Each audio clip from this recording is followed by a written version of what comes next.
800-QUICKEN today or go to QuickenLoans.com. That's 800-QUICKEN. Visit jdpower.com for award information. Call for cost information and conditions. Equal housing lender. Licensed in all 50 states. NMLS ConsumerAccess.org, number 3030. Environmental groups worried about deep cuts the White House is reportedly considering for the EPA. A draft budget slashes spending next year by 25% and cuts 3,000 jobs. Bill Becker is with the National Association of Clean Air Agencies. If these cuts go into effect, then public health and welfare will suffer, people will die, and many, many people will get sick. But a White House official tells ABC News the draft is not final. You may find some changes next time you have to go through a pat-down at the airport by TSA workers. Get ready for some changes at the airport. The Transportation Security Administration says agents have been instructed to use enhanced pat-downs at security checkpoints. That after an in-depth study by TSA following a 2015 report by Homeland Security's Inspector General, which found some airport officers didn't detect some hidden items, including guns and other weapons, as part of that test. Officials say the new type of universal pat-down still has officers using the back of their hands to conduct a more thorough search, but does not include extra body part checks. Michelle Franzen, ABC News. And they're off in Alaska. The 2017 Iditarod Trail Sled Dog Race had its ceremonial start in a fan-friendly atmosphere today in downtown Anchorage. The 72 mushers in the race greeted fans, posed for pictures, and signed autographs, and a lot of people got to pet the dogs before the mushers took off on a slow ride past fans lining the city streets and trails. This is ABC News. Hi, this is Lori Grenier. You've seen me on Shark Tank. Many entrepreneurs love the flexibility that comes with owning their own business. Cabbage offers a line of credit of up to $100,000 with the flexibility small businesses need. Apply online or from your phone. You will get a decision in minutes and can use any amount you need when you need it. Cabbage has provided over $2.5 billion in funding to 90,000 small businesses and is A-plus rated by the Better Business Bureau. Go to Cabbage.com or call 888-CABBAGE. That's Cabbage with a K. Daria Albinger, ABC News. From the KMET Weather Center for Beaumont and the Pass area, we can expect a mostly sunny day. Well, it winds to 25 miles an hour with a high of 64. Going to be increasingly cloudy with patchy fog tonight. A low of 47. That winds to 20 miles an hour. The patchy fog Sunday morning. We have a high wind watch in effect through Monday morning. There's a chance of rain. We'll have mostly cloudy skies. Our high 54. For the Inland Empire, we'll have a mostly sunny afternoon with a high of 68. For the Desert Cities, Italy, mostly sunny with a high of 74. I'm Rod Tanner for Smart Talk 1490 KMET. Don't miss the next evening meeting of the Banning Beaumont Cherry Valley Tea Party. Thursday, March 9th, we'll have a video presentation by Congressman Peter Roscom talking about the proposed Tax Reform Act. We'll also have, in our continuing series, Constitution expert Douglas Gibbs talking about a new kind of union. Very exciting evening. We hope you'll join us March 9th at 5 p.m. at the Farms House Restaurant in Banning. The following is a paid program. Views and claims expressed are those of the program producer and are not endorsed by this station. Opinions expressed are not necessarily those of radio station KMET, its management, employees, or affiliates.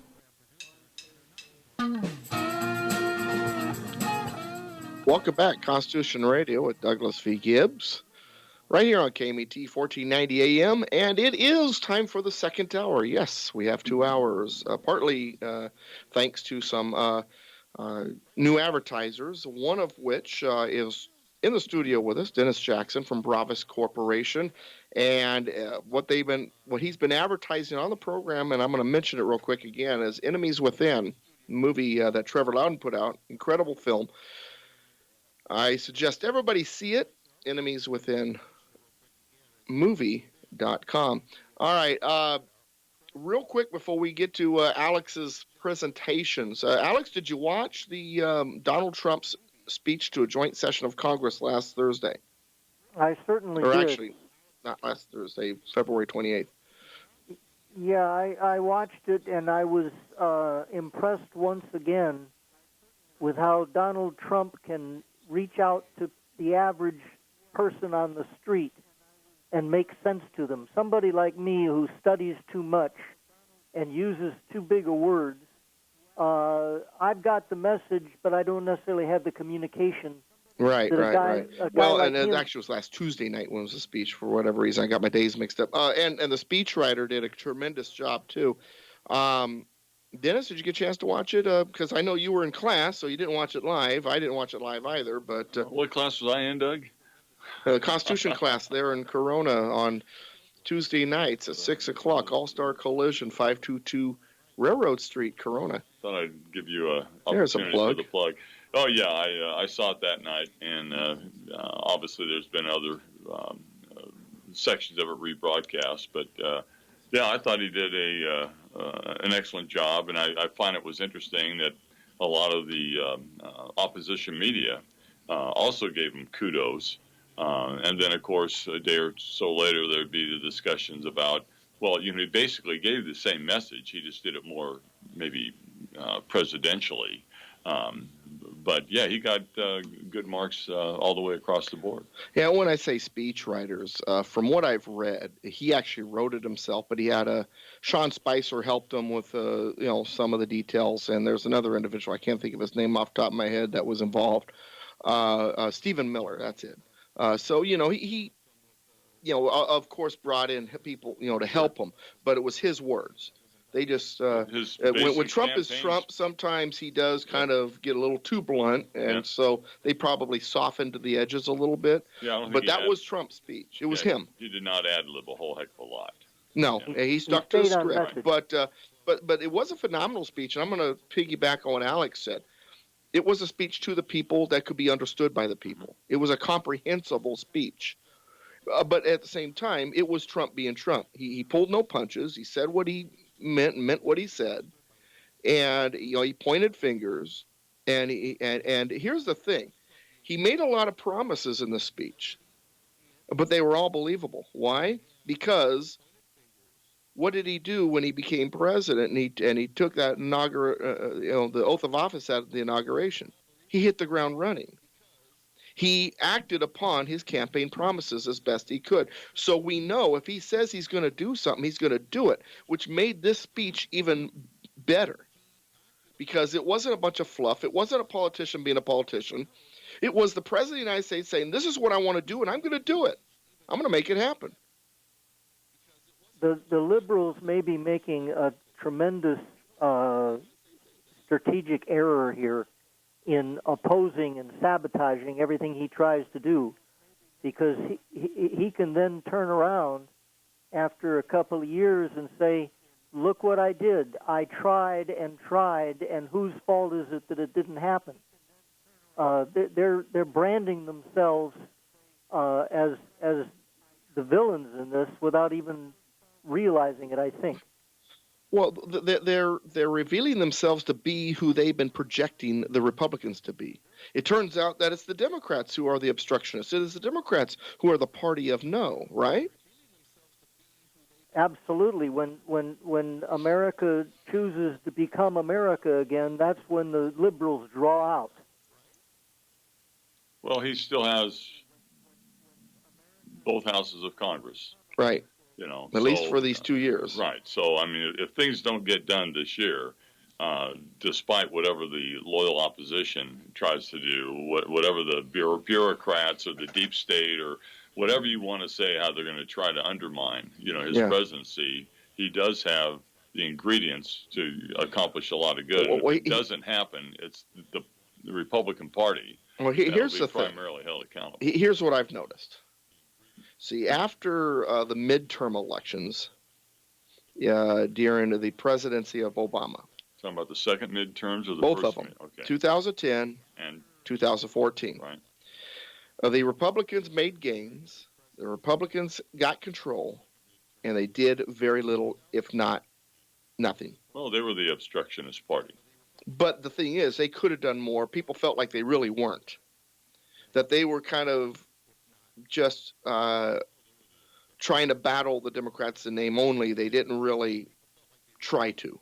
They felt like they were, a lot of voters I've talked to felt like they were let down by the Republicans. Well, I think the Republican Party, they didn't make things happen. Live up to their ideals as the minority party pretty well. I think the authority to actually implement, then they seem to get weak in the knees. Well, they get weak in the knees when they're attacked by the left because they believe the garbage that's said to them because they live in the same bubble. And so they believe it to be true. And also because they really don't know how to make things happen. See, here's the reason why one of the things that does appeal to me about Donald Trump is because he's a businessman. But what does he do? He builds things. I was in construction for 13 years. And let me say something about people who build things. They don't screw around. They don't take no for an answer. If you tell them they can't do something, that makes them all the more desirable to make it happen. And they find ways around it. They find a way to do it. That's right. And they will do it for less than in cost than everybody says that they will. All right? So Trump is doing something that the 2 midterm wins wouldn't do. He's doing whatever he can to make sure it happens. Now, I don't want him to be a totalitarian, dictator. Oh, I'm going to make it happen. I mean, I want him to do it constitutionally, but he is, and I think he is using those methods to make it happen. But he's a doer. He's a mover and a shaker. The Republicans in Congress, even the Tea Partiers, have been like, well, woe is me. They said that they sound like Eeyore half the time. Where's my tail? I know we got a majority, but the Democrats are accusing us of stuff, and they're getting in the way. Where's my tail? They're a bunch of Eeyores. Here comes Trump. He's Tigger, man. He's bouncing all over the place. He's getting stuff done, and I'm loving that about it. Does that? Well, the establishment Republicans have pushed back against the Tea Party rose up in 2010, elected a lot of people. Got a lot of new freshman senators in there. Right. And knowing the surge that turned it around, the establishment Republicans then turned their back on that surge. And they've done that every 2 years, despite what's happened. And even now, the more conservative Republicans are still fighting, to really control what's going on in the Congress, which was one of the big questions about Paul Ryan. Will he or will he not still be Speaker? Well, I have you noticed that Paul Ryan's trying to really be as friendly as he can to Trump, at least vision-wise? Well, he's trying to look like he's trying to work with him, even though he's been kind of obstructive. Because he realizes, I think he sees the writing on the wall, that if he's not willing to work with Trump, he's gone. McConnell, even more so. I've not seen McConnell like this conservative ever since he's been in office, except for maybe the first year. That's what a president should be doing with Congress. Encouraging? Congress is supposed to write the laws. Right. All right. But, the president who runs on policy needs to communicate with Congress, use State of the Union, use his vice president, who's the president of the Senate, right? To get in there and have the meetings and get the legislation going to his desk so that he can sign it off. Right. And Trump, in that regard, up to now, has been an instigator. He's trying to motivate these guys to do it, and it'll be very interesting to see what they do. So I guess you could say he's a fire starter. He's been lighting fires under everybody's rear ends. What do you think, Alex? Well, I think that we've got a problem with the Republican Party in that we have too many rhinos. Right. You got John McCrazy and his partner. Yeah. Well, these are the Eeyores. They just that I was talking about. They can't wait to be they can't wait to be a kingmaker to throw the deciding vote into the enemy's camp. Yeah. That what we need. We definitely need a majority that is larger than the one we have, and hopefully, if we can clarify the issues and impress the voters with how we are trying to solve the problems, at the next election we should pick up that majority. It's up to us at this point. Well, why does Arizona reelect John McCain? Because they know his name. Why do they reelect Lindsey Graham or any of these other guys? Because they know his name. Well, because most of the voters are not informed enough to know that they're problematic. Well, or they just don't have a choice for somebody else. It's like Ken Calvert down here in Southern California. Now he's definitely more conservative than McCain or Lindsey Graham, but we could have better. But if we do that, we run the risk of maybe losing the district. So we'll keep the slightly right Republican because he does so well. If we dare try to remove him, we may lose the district to the Democrats.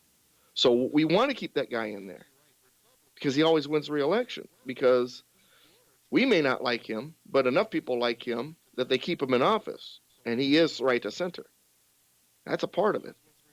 Well, this is the opportunity for the executive branch to really give these guys plenty of opportunities to show their true colors. Right, I think so. All right. I heard through the grapevine that Alex has a ridiculously magnificent poem. Well, it's only so good because I wrote it. All right, well, lay it on us real quick because we're a couple minutes away from break. Okay, it's called Benghazi. A call went out from Benghazi, a plea for more fighting men. They knew an attack was coming. The only question was when. The request went straight through to Hillary, the Secretary of State. Her lifelong disdain for artillery sealed our warriors' fate. Her ads had spoken of phone calls that ring in the dark of the night. They strongly assured us that Hillary was ready to take on the fight. But instead of sending more soldiers, as a normal person would do, Hillary just shrugged her shoulders as our special forces withdrew. No assets were placed in position. No transports were put on standby. How hostile is a working condition that directs you to quietly die? She can't shift the blame to Kennedy. She can't heap it all onto Lamb. The law says that the only remedy lay solely in Hillary's hand. When the attack finally came in September, the Democrats all sought to hide. We Americans must always remember how Barack and Hillary lied. There was no video protest. The attack had been carefully planned. The mortar that took out our heroes was well and skillfully manned.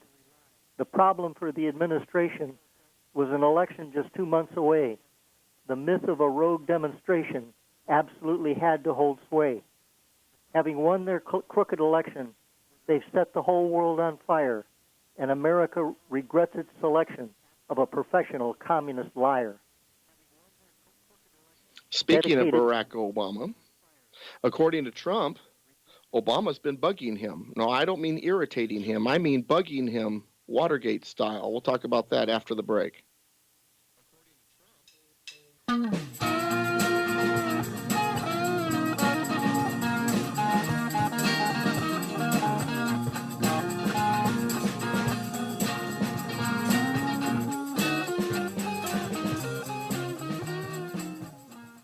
Help me fight the good fight. This radio program is funded by advertising dollars. So, if you are a business, add Constitution Radio with Douglas V. Gibbs to your business portfolio. If you are a listener, become a patron of the businesses advertising on this program. Without advertising, your weekend dose of truth ends. With more advertising, Constitution Radio with Douglas V. Gibbs grows, and we will be on the way to win the battle to restore the Republic. To learn more, email us at constitutionspeaker@yahoo.com or visit douglasvgibbs.com. Tired of working for others? Want to regain your freedom and flexibility in life? Want to invest in a successful business model with proven results and unlimited earning potential? Then Franchise Experts 360 can change your life. Franchise Experts 360 is a franchise consulting firm. Franchise Experts 360 represents 400 plus franchisors from all different industries. Franchise Experts 360 will work with you to find the franchise business model that fits your budget and lifestyle. Whether you're looking for a home-based retail, mobile service, direct ownership, or absentee ownership business model, Franchise Experts 360 has a franchise that's right for you. Visit franchiseexperts360.com. That's franchiseexperts360.com to contact our office. Our Franchise Experts 360 consulting services are at no cost to our clients. That's right, no cost, as we are paid by the franchisors. Change your life, invest into yourself, grow a successful business model, and live the American dream. Franchise Experts 360 is your key to success. Contact franchiseexperts360.com. The second hour of Constitution Radio is partly brought to you by the Bravas Corporation and the new documentary film Enemies Within, based on the book of the same name by Trevor Loudon. I have personally viewed this movie and have met and interviewed the author, Trevor Loudon, and if everyone in this country saw this film and took the time to understand and apply its important message, this country would immediately begin to solve its problems, and its future would dramatically change for the better. This movie rips the mask off of over 100 members of Congress who are under the control of socialists, communists, and the Muslim Brotherhood, who are violating their oath of office to uphold the Constitution of the United States. They are actually working to undermine the Constitution of this country and to restrict the liberties of all Americans. In fact, based on their known associations, these members of Congress could not even pass a standard FBI background check to get a job in the local post office. And here they are in the halls of government. I encourage everyone to see this movie. It is available at enemieswithinmovie.com. You can rent it or buy it. Go to enemieswithinmovie.com and get your copy today. And then tell your friends. If you really want to understand why the Democrats do what they are doing, you need to know their masters. Learn who their masters are by going to enemieswithinmovie.com. And now, back to our program.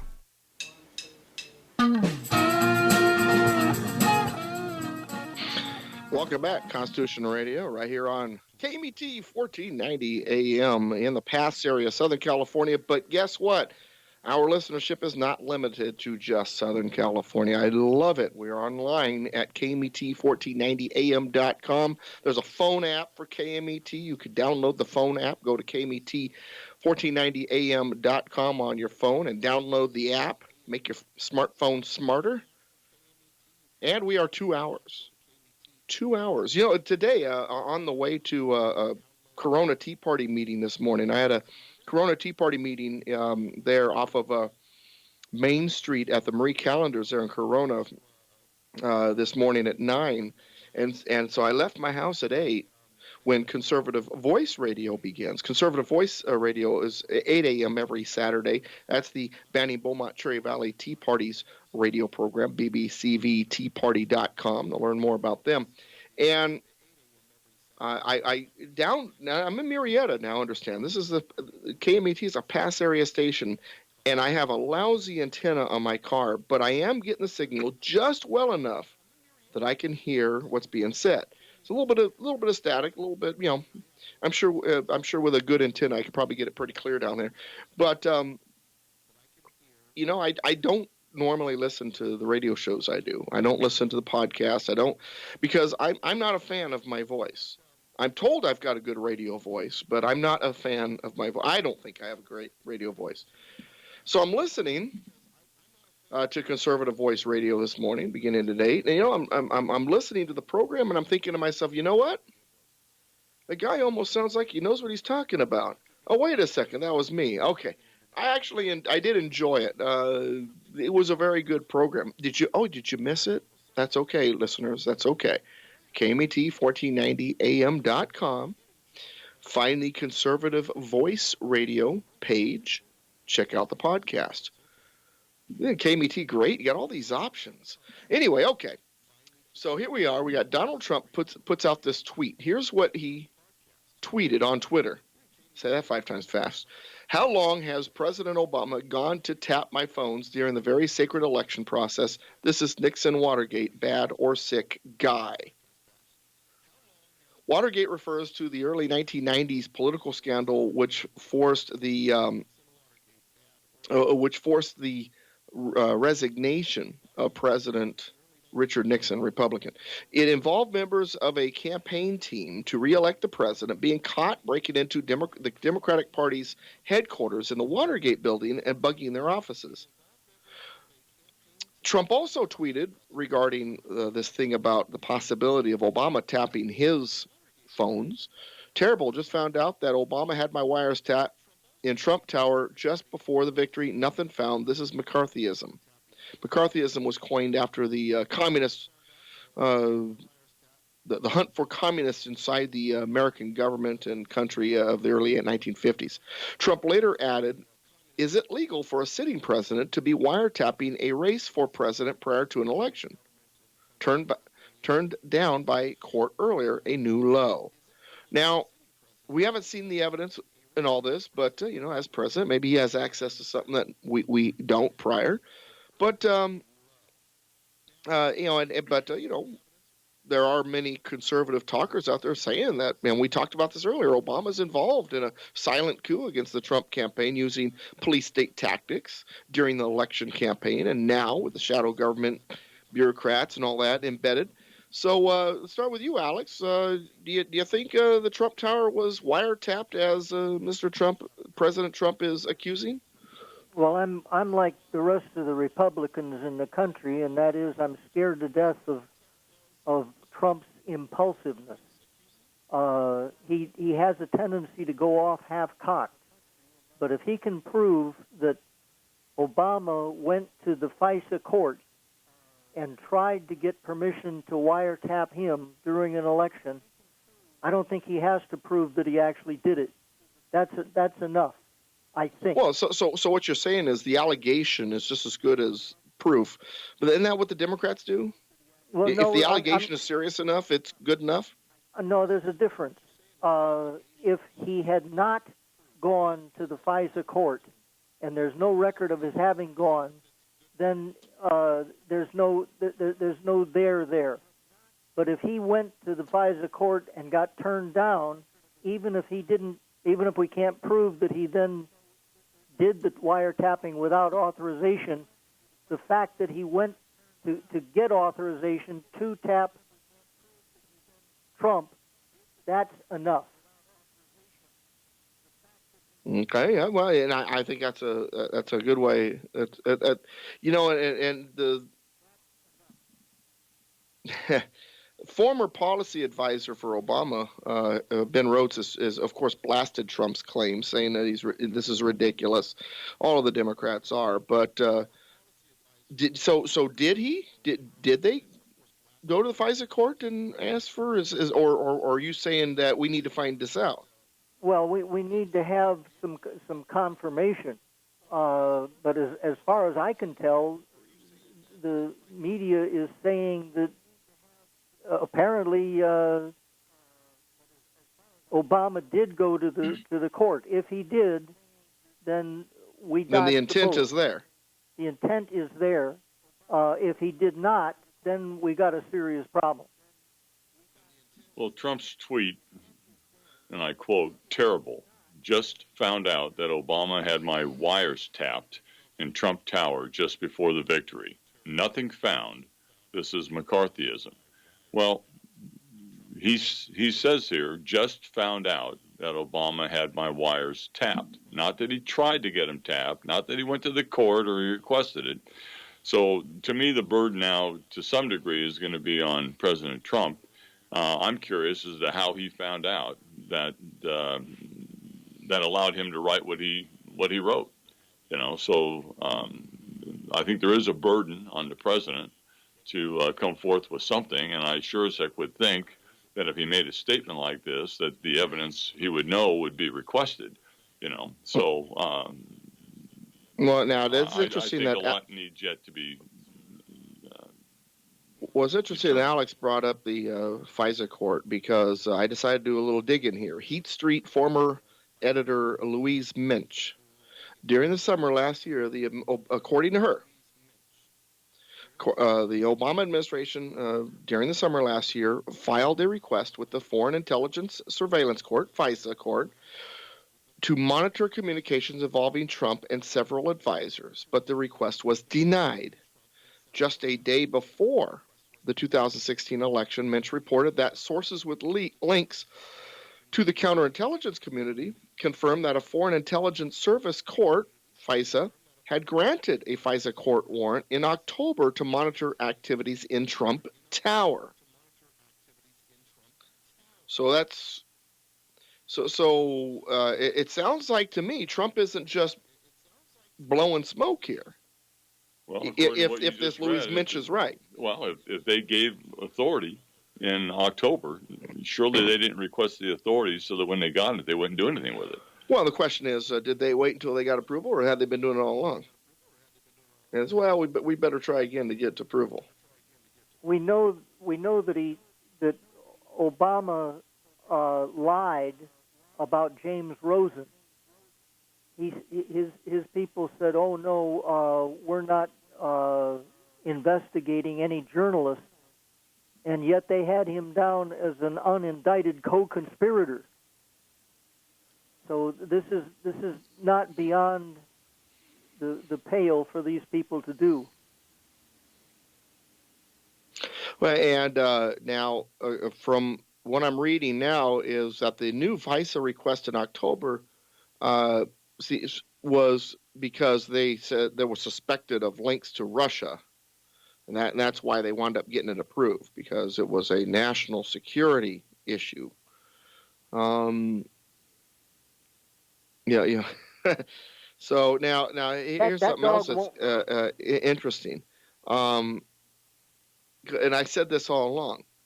The thing has been, well, we're accusing Trump of allowing Russia to meddle in the election. They want him to be president. But that goes against all logic, does it not? I mean, go back to Kennedy. Who was kissy-kissy with Russia when Teddy Kennedy was a senator? You tell me, Alex. He went to, I forget which dictator they had going in Russia right then, the one that died early. Yeah, he was having drinks with him, if I remember properly. And he told him, "Don't worry about this cowboy. We'll help you take him down." You got, what's his name, the senator that went to Nicaragua and told the Nicaraguans, "Don't worry, we're going to do a Boland Amendment and cut off the Contras funds." So the Democrats have played this game sufficiently that they're projecting their own sins upon the Republicans once again. Well, and then, of course, the famous quote off mic that was recorded. Obama to Medvedev. Exactly. Yeah. Where he says, after the election, I'll have a little more flexibility. Yep. So who's really in bed with the Russians? Methinks too much here, yes. Who's in bed with the Russians? Who really is? Well, the reason, it's almost like this is cover fire, isn't it?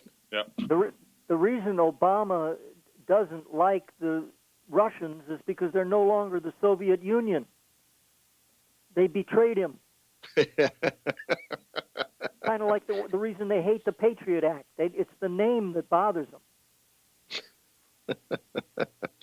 You think his roots with Frank Marshall Davis, that the communists have gone too far off the plantation? Is that what you're saying?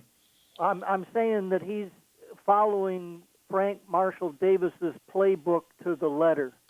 Well, here's the thing too. They're frustrated because the election of 2016 has all these politicians, the leftists especially, not sure what to do. I mean, the system has belonged to them for so long. And now this outsider, Donald J. Trump, has grabbed the reins. The political establishment is beside itself. It doesn't know what to do. They couldn't stop him in the presidential election.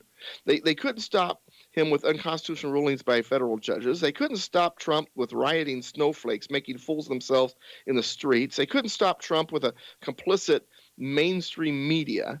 So the Democrats are down to their final weapon, the nuclear laser weapon, Barack Obama. They're using Barack Obama, to tap this and do that and work behind the scenes, and also, what we were talking about earlier, this infiltration by the left, the bureaucrats and enemy staffers that are in there, because they don't know how else to do it. They don't know how else to take him down. So that's what these leaks that we're seeing. They're being perpetrated, I'm sure, by Obama administration holdovers and other liberals, left staffers who man the proverbial fourth branch of government, the administrative branch. But I mean, and these people are not elected. They never seem to leave. This year's staffer for a Republican congressman may have worked for a Democrat last year, and and Bernie the year before, for all you know. They're the keepers of the system, the readers and the interpreters of the bills. They're the true controllers of the establishment. And even though the left-wing staffers and bureaucrats remain in the federal government, the politicians and the leaders, they feel like they've lost a hold of it. They've lost their grip. I mean, we've got 1.3 million non-defense civilian federal workers in the federal workforce. The question is, how many of those have an intention to politically damage the Trump White House? Damn near all of them. But the interesting thing to me is that they've been backed up so far that now they are revealing their hand. The tapes of what's his name's conversation was Podesta is one of them. Illegally made, illegally transmitted to the newspapers. We know that it's it's Obama holdovers. We don't know their particular name, but it's very clear. A Breitbart News had a conversation with a source who had worked at the Department of Homeland Security for more than a decade and supports Donald Trump's agenda, President Trump's agenda. And this is his quote: "If you go down the list of current management at the United States Citizenship and Immigration Services, probably 80% are open borders, left-wing ideologues.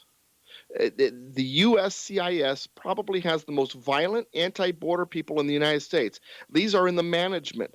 These do not believe in borders. I know them personally." That's the quote.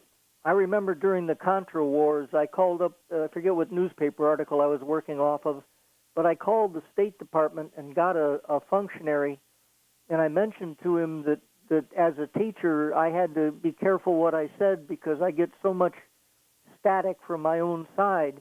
And he says, "You ought to work here in the State Department." He says, "You think it's bad there? Wait till you get into real government and see what kind of attitudes these people have." He says, Well, the reality is they're embedded, and the Democrats have historically been allies of the communists in Russia. And we can go back to Trevor Loudon's research, Enemies Within. Over 100 Democrats in Congress have ties to either the Democratic Socialists of America or Communist Party USA or the Muslim Brotherhood. They've also met with the Russians themselves. Pelosi and Schumer in particular. There's now the hypocrisy of their statements is now coming to surface now. That's why they're trying to dismantle the Trump White House. And they're using Trump, the Russia tool, to do it. That's what the Mike Flynn thing was all about. Flynn was targeted for daring to talk to a Russian ambassador. There was nothing wrong with it. It wasn't illegal.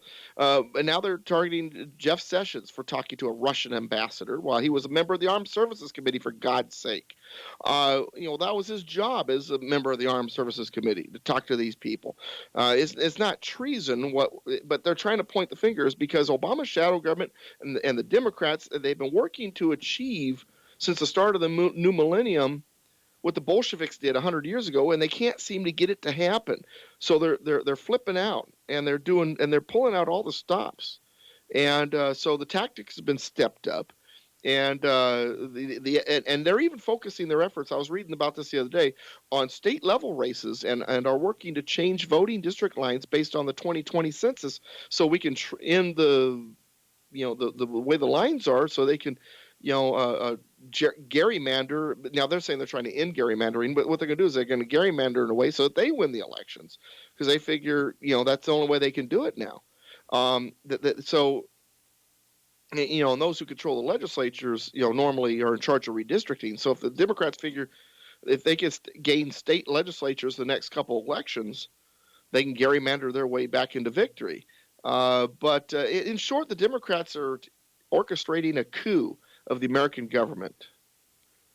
Both those who are in office and folks like Obama, who still believes he wields enough power to influence American politics.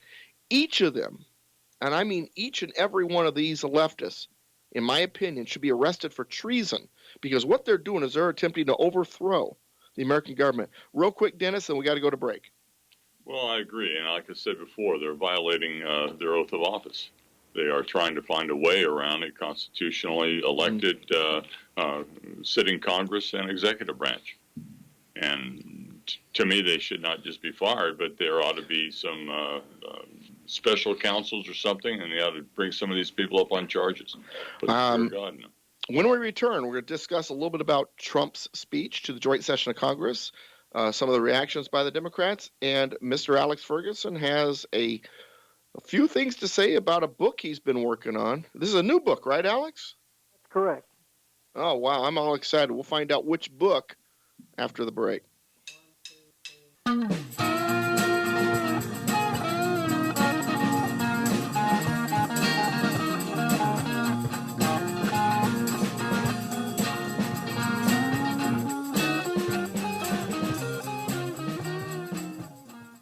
Tired of working for others? Want to regain your freedom and flexibility in life?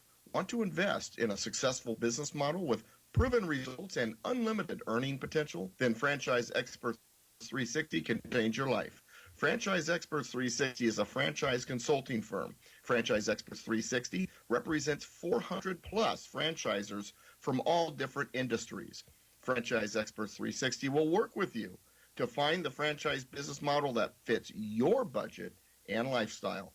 Whether you're looking for a home-based retail, mobile service, direct ownership, or absentee ownership business model, Franchise Experts 360 has a franchise that's right for you. Visit franchiseexperts360.com. That's franchiseexperts360.com to contact our office. Our Franchise Experts 360 consulting services are at no cost to our clients. That's right, no cost, as we are paid by the franchisors. Change your life, invest it into yourself, grow a successful business model, and live the American dream. Franchise Experts 360 is your key to success. Contact franchiseexperts360.com. The second hour of Constitution Radio is partly brought to you by the Bravis Corporation and the new documentary film, Enemies Within, based on the book of the same name by Trevor Loudon. I have personally viewed this movie and have met and interviewed the author, Trevor Loudon, and if everyone in this country saw this film and took the time to understand and apply its important message, this country would immediately begin to solve its problems, and its future would dramatically change for the better. This movie rips the mask off of over 100 members of Congress who are under the control of socialists, communists, and the Muslim Brotherhood, who are violating their oath of office to uphold the Constitution of the United States. They are actually working to undermine the Constitution of this country and to restrict the liberties of all Americans. In fact, based on their known associations, these members of Congress could not even pass a standard FBI background check to get a job in the local post office. And here they are in the halls of government.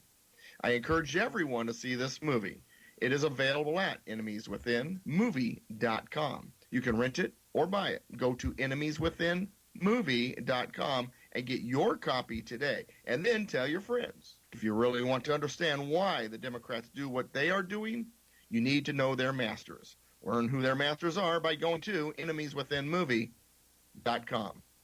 Help me fight the good fight. This radio program is funded by advertising dollars. So, if you are a business, add Constitution Radio with Douglas V. Gibbs to your business portfolio. If you are a listener, become a patron of the businesses advertising on this program. Without advertising, your weekend dose of truth ends. With more advertising, Constitution Radio with Douglas V. Gibbs grows, and we will be on the way to win the battle to restore the Republic. To learn more, email us at constitutionspeaker@yahoo.com or visit douglasvgibbs.com.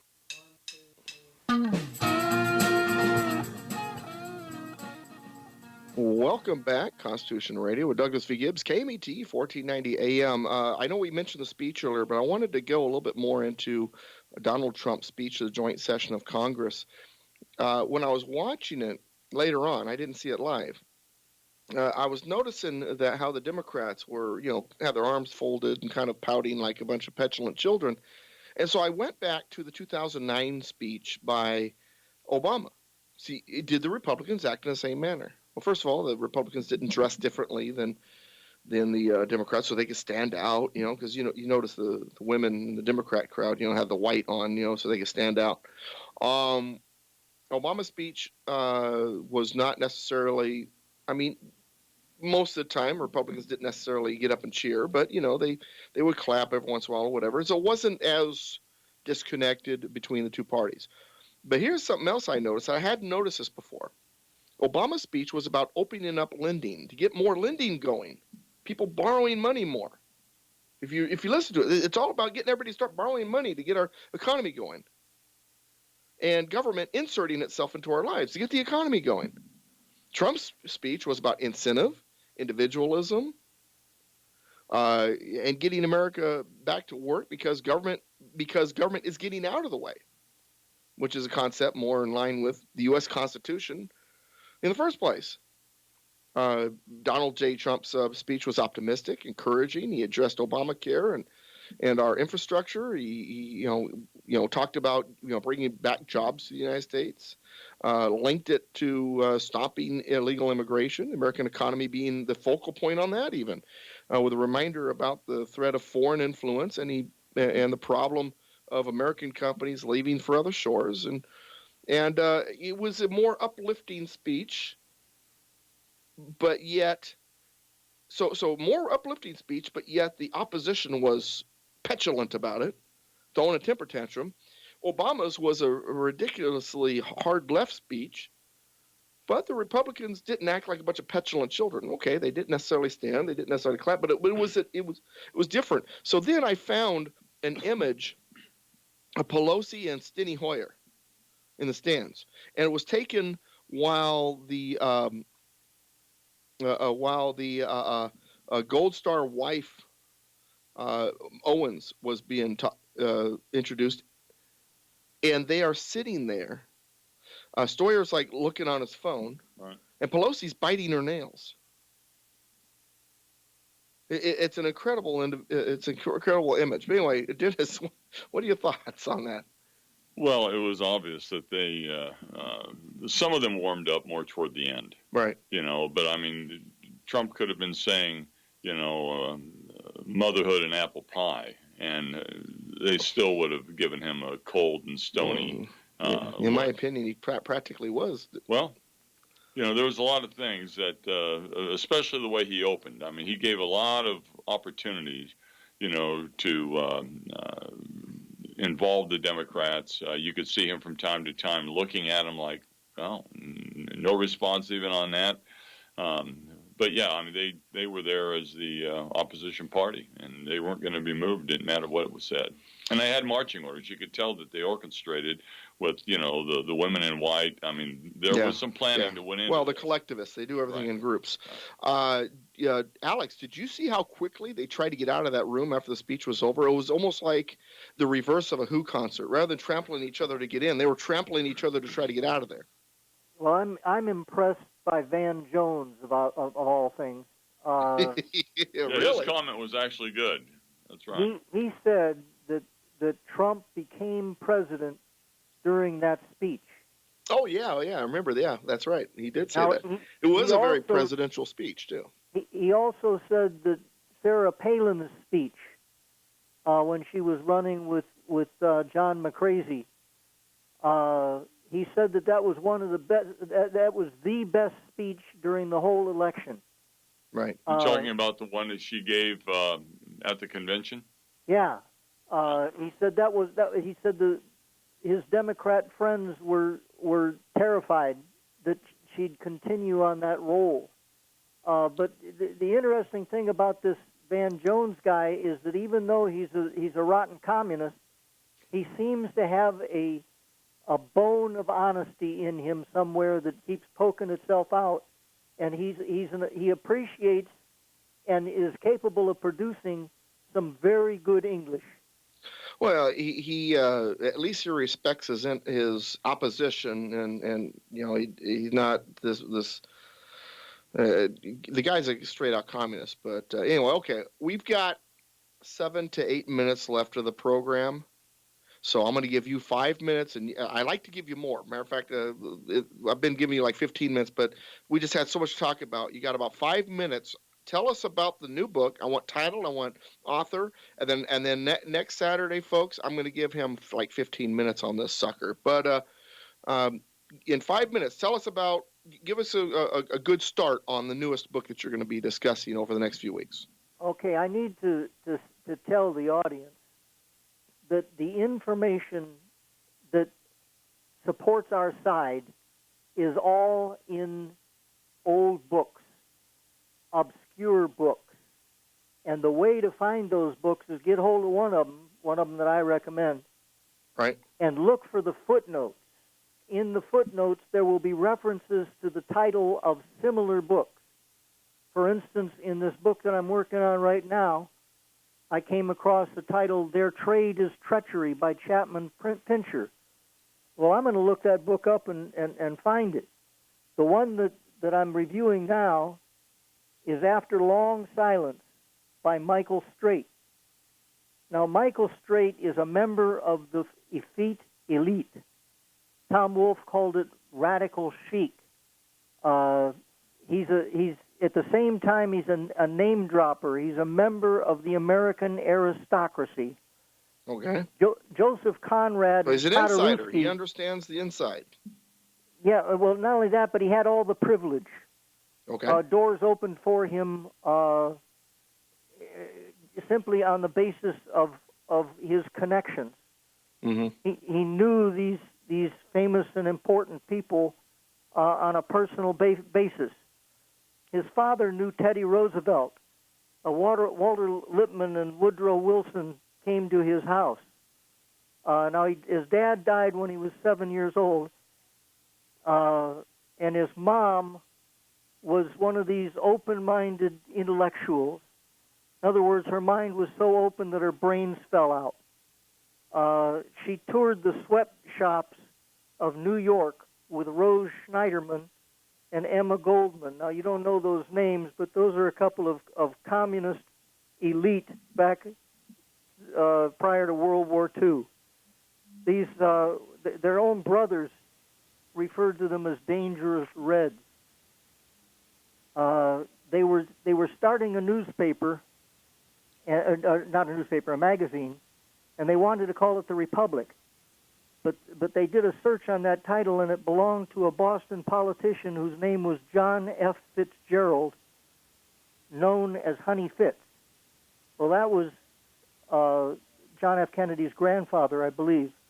Right. So they had to change the title to the New Republic. So these are the founders of the New Republic magazine. Michael Straight, according to best information, is the guy who chose the term witch hunt for anti-communists. Right. The guy just happened to be an agent of Stalin when he said that. His mother was judged by U.S. authorities to be a dangerous troublemaker. Felix Frankfurter's name comes up. Now, when you get a witch hunter like me, they're always saying, "Well, you think everybody's a communist." Every time I turn around in my scholarship, I run into Felix Frankfurter's name. He's central to the movement, even though he's not certified yet as having been a communist. But he sent Michael Straight to his close friend Harold Lasky, a professor of political science at the London School of Economics. So Straight enrolled in Trinity College, Cambridge. His tutor was Maurice Dobb, a communist. It turns out that the whole damn school was communist. The economic doctrine that was going on at that time was coming straight from the intellect of John Maynard Keynes. That's where he lived. That's where he taught. Keynes's general theory was paramount at that time, but they were denounced by other scholars as a hoax. Now, these people were members of the Cambridge University Socialist Society. he says that his name had been put up by fellow communists, and that the society had 200 members when he went to Cambridge and 600 when he left. So they were on a big growth curve at that time. Right. Okay. So get me to the final sentences here because we're running out of time. Okay. What I'm going to do in future shows is delineate the steps that took this spoiled rich kid from an American citizen in good standing to an agent of Stalin who was chosen by Stalin, a guy who had lunch with the Roosevelts. Wow. Had no civil service status, but was placed in the State Department. As I say, at this time, radical chic was the name of the game. And we're out of time, so need you to plug yourself real quick, and then we'll say good day. ConservativeCannonade.org. I'm telling you, there's stuff there that you'll just be amazed when you read it. Dennis? Just take a look at the enemieswithinmovie.com. And I am Douglas V. Gibbs, douglasvgibbs.com, politicalpistachio.com. It's been a pleasure coming into your home or your car through the airwaves here in Southern California. Thank you for spending the time with us. Politicalpistachio.com for the blog. United we stand, combined we kick butt. God bless America, my friends. God bless you. We'll see you next week. Elise Richmond from K News is our guest next week. See you then.